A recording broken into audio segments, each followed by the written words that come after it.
Salut à tous, donc aujourd'hui on fait une petite review, celle que je vous avais dit auparavant, donc c'est la review de mon M24 de chez Classic Army, mais montée pour faire justement du tir de précision, entre guillemets. Vous allez voir que c'est pas le meilleur snipe, mais c'est pas le plus mauvais non plus.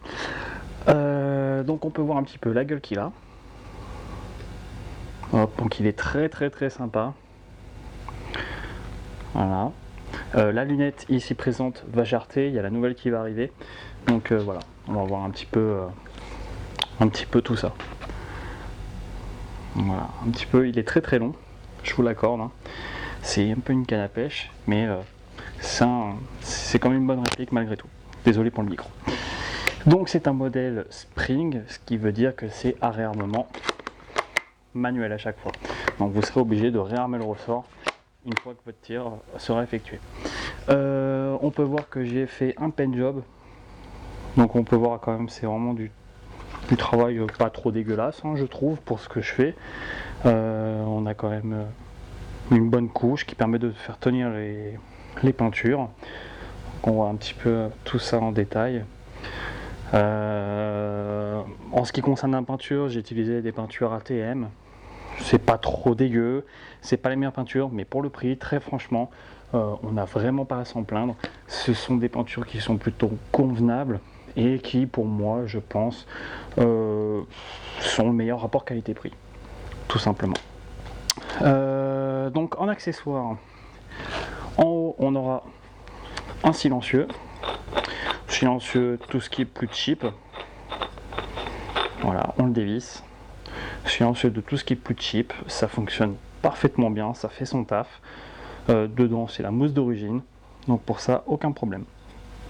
À savoir une petite chose, c'est que on va avoir, hop, donc ici l'embout de canon de chez PDI, et ensuite dans la petite poche, donc le chick pad, j'y mets la petite bague de canon qui vient d'origine à l'embout du canon, ce qui donne un petit style beaucoup plus sympa, je trouve, qu'avec un silencieux. Bon, je le mets pour l'efficacité malgré tout, mais on a quelque chose de vraiment beaucoup plus joli avec un canon vraiment tout droit, sans silencieux. On aura ici un bipied de type Harris de chez King Arms, celui-ci. Hop, on vient dévisser la petite roulette ici. On tire les bipieds, on peut les resserrer si au besoin. Hein. Hop, dès qu'on a fini, on dévisse. De l'autre côté, on vient appuyer ici. Tac, le bipied revient tout seul et on peut resserrer. Voilà, un petit bipied plutôt sympa qui permet d'avoir une bonne position de tir. Hein. Ensuite, on va avoir une vraie sangle de chez Springfield Armory. Donc c'est une sangle en cuir véritable. Donc pour ça, pas de problème, ça risque pas de casser, ça c'est sûr. On va avoir ici un long rail Mars de chez PDI. Donc là encore, on a vraiment une très belle pièce, pardon, en aluminium CNC avec plusieurs rails modulables. Donc ça c'est plutôt chouette. Donc on aura à l'avant ici, hop, le rail. J'ai mis des covers qu'on pourra mettre de partir d'ici jusqu'à ici. Voilà. Et on les a des deux côtés. C'est une pièce qui coûte plutôt cher d'ailleurs. On a ici un triple rail de chez GEP. Donc pour ça c'est vraiment pour la déco. J'ai foutu un petit point rouge, donc red dot, pour les tirs de très près, on va dire entre 30 et 40 mètres. Je mets le point rouge, je peux tirer sur les cibles dans le jardin, il n'y a aucun problème. Donc pour ça, c'est pas trop mal. Ça marche plutôt bien d'ailleurs, une fois que c'est bien réglé. On va avoir une repro d'une Carziace 4-16 par 50. Donc c'est une lunette que j'ai achetée sur AliExpress, ou oui, je sais plus, et qui m'a coûté une cinquantaine d'euros, qui est très bien dans le sens où il faut savoir la régler. Donc les réglages, on vient tirer d'abord la petite molette, que ce soit en haut ou en bas, et on vient les faire bouger pour pouvoir justement avoir les réglages que l'on veut. Donc c'est un réticule qui est plutôt sympa, qui permet des corrections de tir plutôt aisées, quel que soit le grammage. avec ou sans vent. Donc comme on peut voir à l'image ici présent, on a des graduations qui permettent justement, grâce au mid-dot, de faire des mesures, des shoots à longue distance, etc. Forcément, comme on peut voir également, le zoom est réglable de 4 à 16 et le diamètre de sortie, enfin plutôt d'entrée, est de 50. Le focus est également réglable, donc pour ça pas de problème. Et enfin on a donc le focus arrière qui est réglable, et ainsi qu'un réticule illuminé, donc de rouge à vert sur 5 intensités, donc c'est plutôt chouette. Le niveau à bulles forcément ne sert à rien, il est vraiment uniquement là pour la déco, parce que bon, c'est pas très droit, ça reste une réplique forcément. Donc revenons à nos moutons, on va avoir un levier d'armement de chez PDI, donc couleur gris, ouais gris, hein, on peut dire ça comme ça. Le end cap ici de chez PDI, donc en alu CNC il me semble, ou c'est de l'acier, je sais plus. Le cylindre, tête de cylindre, c'est du PDI, je reviendrai dans l'interne plus en détail. L'arcade de ponté, j'ai dû en racheter une parce que je l'ai pété comme un abruti. Forcément, c'est une pièce qui ne se trouve pas en spare, hasard. J'ai réussi à en décoter une pour 20 € en occasion, tout simplement. Donc ils ont voulu faire un petit truc réaliste, c'est-à-dire qu'on vient pousser ici pour ouvrir la trappe à cartouches. Donc là, normalement, il y a un ressort qui vient pousser les cartouches pour pouvoir les faire chambrer. Là, il n'y est pas. Donc généralement, j'y mets les clés Allen ou 2-3 conneries, ce qui permet justement d'avoir des outils de démontage très rapides. Parce qu'il faut savoir qu'il n'y a que 2 clés Allen nécessaires, besoin pour pouvoir démonter ce snipe. Donc ça, c'est top. Le chickpad. Le chickpad est un Modify. Donc comme je le disais, désolé, carte mémoire était pleine. C'est réglable et on a Serious Precision inscrit sur la plaque de couche qui elle est en caoutchouc très dense mais qui est confortable à la fois. Donc en fait quand on épaule, on a vraiment une sensation de confort vraiment très très bien. Donc la lunette peut paraître longue, mais en vrai je peux vous dire que c'est un régal de pouvoir tirer avec.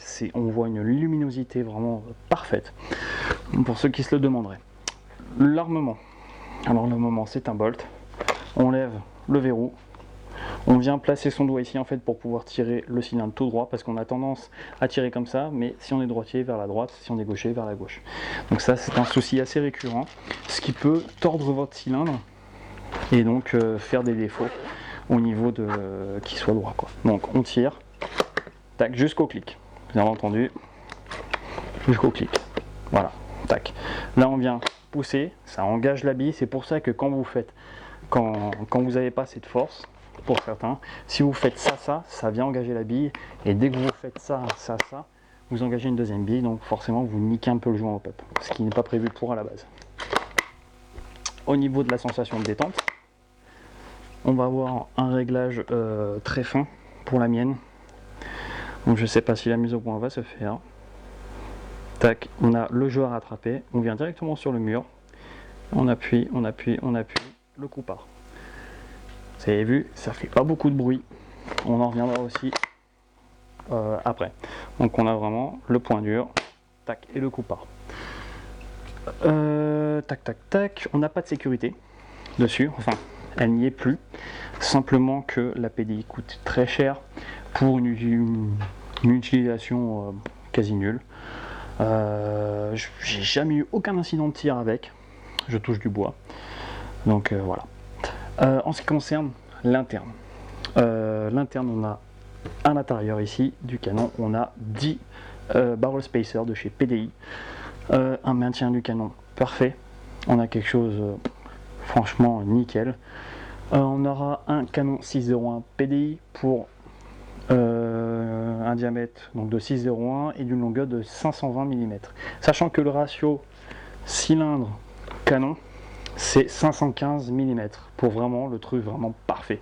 Là on chipote de quelques centimètres, ça ne influe vraiment rien sur le tir à vrai dire, pour l'avoir testé hein. Donc un 6,01, pourquoi un 6,01 et pas un 6,05? 6,01, pour avoir fait les tests en 6,05 6,01, j'ai vu aucune différence. Pour moi le 6,01 ça tire loin, droit, précis, jusqu'à maintenant, tous mes snipes ont été équipés de 601 en PDI. J'ai eu une précision mais monstrueuse quoi. Sachant que j'ai fait pas mal de tests avec d'autres canons. Hein. On aura alors la chambre pop. Alors la chambre pop et les barrel spacers, voilà à quoi ça ressemble. Hop.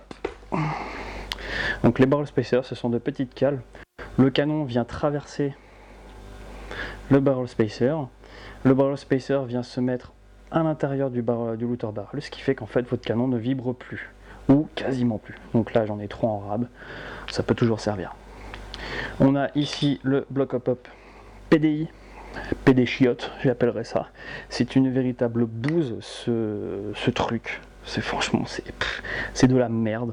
Le block up d'origine, j'en ai racheté un parce que je ne l'ai pas eu, je l'ai acheté d'occasion. Il y a très longtemps de ça. Le block up PDI, c'est une merde à régler. Ça fuit de tous les côtés, il n'est pas étanche. Très franchement, faut pas acheter. Faut pas acheter. Le block up d'origine, je peux vous assurer qu'il est vraiment efficace. Le gros défaut du M24, et là je pense que pour moi c'est le défaut du M24. Le réglage du hop-up vient se faire dans la chambre, enfin dans le puits de chargeur au niveau d'ici. Je ne sais pas si on verra à la caméra, j'ai pas de retour caméra, je suis désolé. Mais il se fait via ici, donc il faut enlever le chargeur, mettre un coup de clé Allen, remettre le chargeur, tirer, etc.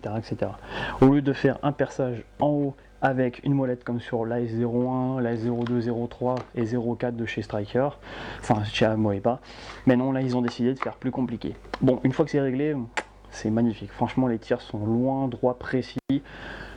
Franchement, j'ai fait une affaire pour 20 balles, racheter un block up d'origine en aluminium CNC.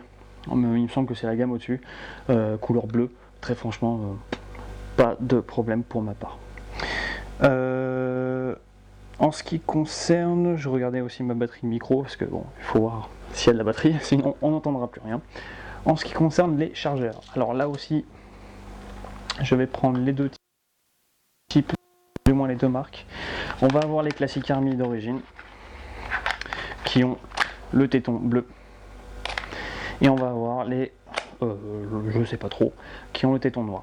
Ces chargeurs là ont tendance à merder, à être mal ajustés, qui sortent pas complètement, etc. En fait, c'est une histoire qu'il faut limer cette partie là, et l'intérieur en fait qui misfeed. En fait, il faut limer tout l'intérieur, enfin ici là il faut limer le bordel qui pousse les billes, le follower, voilà, je vais chercher, qui permettra justement de bien faire monter les billes correctement.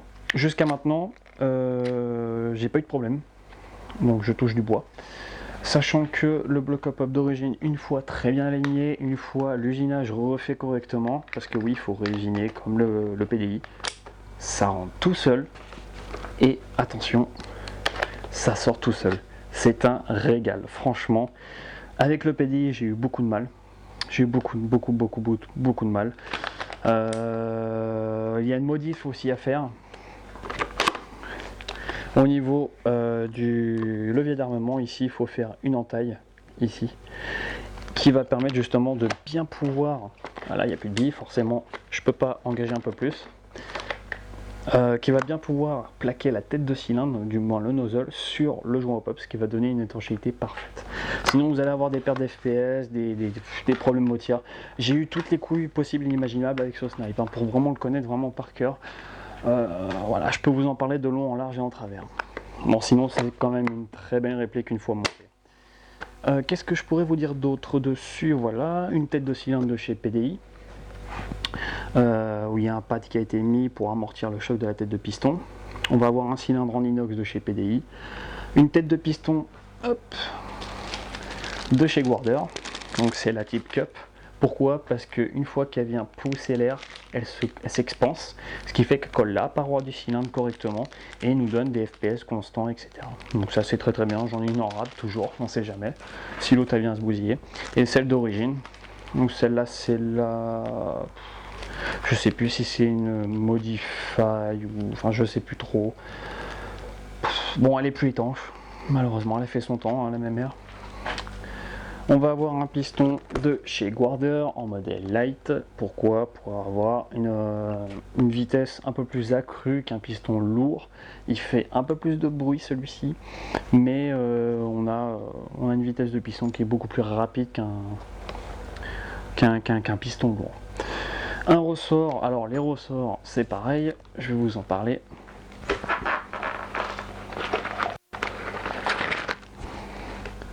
Les ressorts, alors hop. Les ressorts, nous avons, moi j'ai pris deux types de ressorts, c'est compatible APS2, car oui cette réplique a une mécanique d'APS2, donc ça c'est plutôt chouette pour tout ce qui est modèle d'upgrade. Donc là on a des Modify, donc j'ai du M110, très faible, on va avoir du M150, un poil plus fort, ça tape sur du 610 fps, mesuré avec l'ancienne tête de piston, là je dois être autour des 630-640 fps facile. On va avoir du M150 recoupé que j'ai coupé moi-même, là je tape du 510 fps, c'est les puissances pour jouer à l'extérieur de la France ou du tir sur cible dans le jardin tout simplement. Et j'ai un M170 qui permet de taper là sur du 700 fps, donc là c'est vraiment de la bille de la 0,50, même s'il lève la 0,50 on aura quelque chose de vraiment très propre. Et là du Airsoft Pro, donc pour APS2 on va avoir du M180S, donc qui tape du 650 fps, et on aura du 440 fps pour du M130. Voilà. En parlant de joint hop-up, parce que j'allais oublier, en parlant de joint hop-up, donc là on va avoir un joint hop-up de chez Silverback avec un appui de chez Silverback, double joint torique qui permet de vraiment un appui vraiment assez conséquent, retravail. Des vis de maintien qui permet une amplitude de réglage beaucoup plus aisée, ce qui donne vraiment un rendu vraiment parfait quoi. Donc là pour les tests de tir, je sais pas si on les verra vu qu'il commence à faire nuit, mais on va passer aux tests de tir surtout, je pense que c'est ça qui intéresse tout le monde. Et puis on se retrouve donc là, dans le jardin. Allez, c'est parti. 0,43, donc je suis à peu près à une quarantaine de mètres. Il fait environ, je dirais, 17-18 degrés. Le joint pop n'est pas chauffé, donc je vais faire quelques tirs de chauffe avant. Donc là c'était vraiment pour vous faire voir. De toute façon je vous ferai voir un petit peu la distance de tir. Mais là on va voir vraiment un petit peu ce que ça donne. Donc on va voir un petit peu. Alors ce qui va m'intéresser moi c'est le groupement d'abord, hein, bien entendu.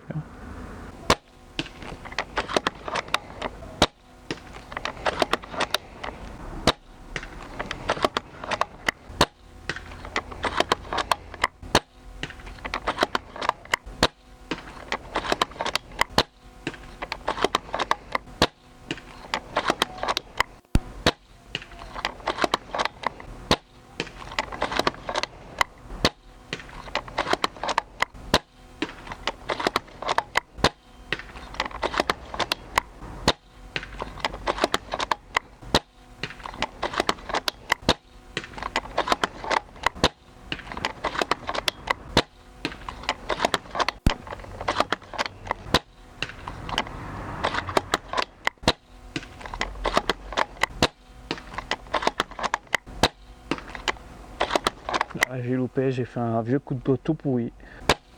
Et après, il faut dire que je ne m'applique pas forcément au niveau des tirs. Hein. Là, c'est vraiment un petit peu du tir, un petit peu de rapidité, on va dire, entre guillemets. Et que ma lunette est réglée vraiment pour du 60-70 mètres. Ouais, elle n'est pas réglée pour du 50 mètres. Donc, j'ai pas fait mes corrections de tir. Hein. Vous voyez, on reste quand même sur du groupement très très bon pour une 40-45 mètres. On est vraiment sur un très bon groupement. Là je suis en 0,43 ATM, donc c'est pas les meilleurs billets au monde.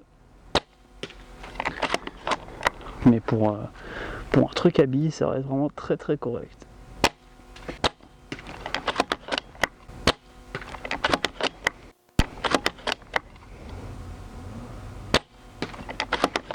Ah ça y est, je n'ai plus de billes. Donc je laisse le snipe sur place et vous allez voir que j'étais vraiment bien tout au bout. Hein. Donc là,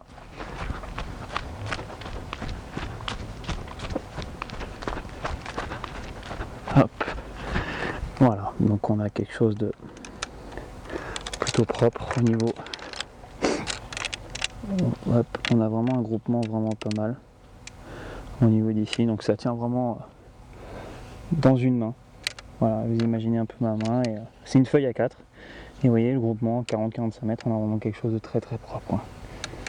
Voilà, ça rend vraiment plusieurs impacts au même endroit, donc on va vraiment voilà, de la très très bonne cam au niveau du canon PDI. Au niveau de la distance, hop, vous voyez, voilà, donc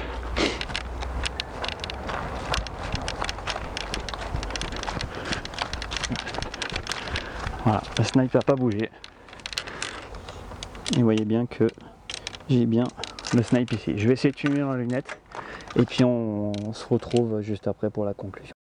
Donc en conclusion, je fais un petit peu à l'arrache la vidéo parce que je me suis rendu compte qu'au montage, il n'y avait plus de piles dans le micro. Donc voilà.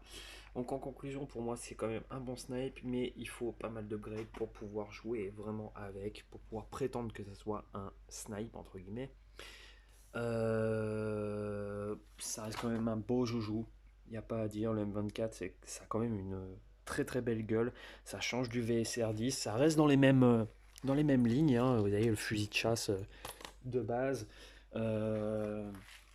mais amélioré entre guillemets. Voilà. Donc là, vous le voyez un petit peu mieux au niveau de la peinture, etc. Quoi. Donc voilà, bah, j'espère que cette petite vidéo vous aura plu. Et puis on se retrouve à la prochaine pour une nouvelle petite review. Ciao les gars!